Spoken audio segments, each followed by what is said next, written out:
வாழ்க இவ்வையகம் வளத்துடன் வாழ்க வாழ்க வாழ்க இம்மாநிலம் ஆழ்ந்துணர்ந்து அமைதியாக. அன்பர்களே, ஜனவரி 19 இன்றைக்கு சாதனையின் பயன் என்கிற தலைப்பில் நம்மை சிந்திக்க சொல்கிறார் தத்துவஞானி வேதாத்ரி மாமுனி அவர்கள் தன்னுடைய வாழ்க்கை மலரில. தத்துவஞானி வேதாத்ரி மாமுனி அவர்கள் வடிவமைத்த இந்த மனவளக்கலை என்பது போதனை மார்க்கம் அல்ல, அது சாதனை மார்க்கம் என்று சொல்வார்கள். அதாவது what you preach you should practice என்று சொல்வார்கள். அந்த வகையில் ஒரு மனிதன் தன்னுடைய வாழ்க்கையிலே எப்பொழுதும் அறிவின் படிநிலைகளான 3 நம்பிக்கை, விளக்கம், முழுமை பேறு என்று சொல்வார்கள். இந்த 3ஐயும் தகுந்த முறையிலே கடக்க வேண்டும். அது மட்டுமல்ல, ஒழுக்கம், கடமை, ஈகை என்கிற நிலைகளே தன்னுடைய வாழ்க்கையை நடத்த வேண்டும் என்று சொல்கிறார்.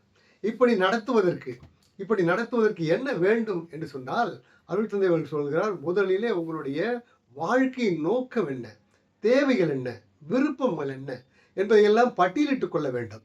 அப்படி பட்டியலிட்டுக் கொள்ளும் போதே ஒன்றுக்கொன்று முரண்பாடு இல்லாமல் அவைகளெல்லாம் இருக்கிறதா என்பதை நீங்கள் பார்த்து கொள்ள வேண்டும் என்று சொல்கிறார். அடுத்த கட்டமாக தனக்கு வாய்த்திருக்கிற வாய்ப்புகள், சூழ்நிலைகள் என்னவென்பதை தகுந்த முறையில் கணித்து கொள்ள வேண்டும் என்று சொல்கிறார்.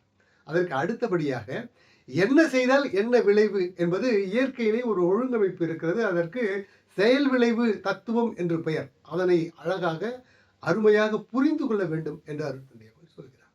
அடுத்ததாக வாழ்க்கையில் வாழ வேண்டிய முறைகள், செயலாற்ற வேண்டிய செயல் வகைகள் அனைத்தையும் பட்டியலிட்டு வரிசைப்படுத்த வேண்டும் என்று சொல்கிறார். அது மட்டுமல்ல, அடுத்த கட்டமாக தன்னுடைய வாழ்க்கையில் ஈடேற தன்னுடைய திறமைகளை, தகுதிகளை வளர்த்துக் கொள்ள நாள்தோறும் பாடுபட வேண்டும் என்று அருள் தந்தை அவர்கள் சொல்கிறார்.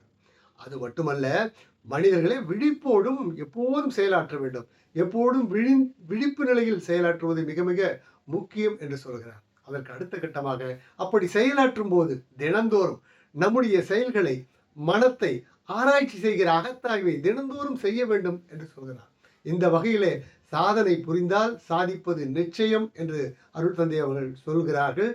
அப்படி சாதித்து வாழ்க்கையிலே நாம் மகிழ்ச்சியோடும் நிறைவோடும் வாழ்வோம் என்று இன்றைய சிந்தனையை நிறைவு செய்கிறேன்.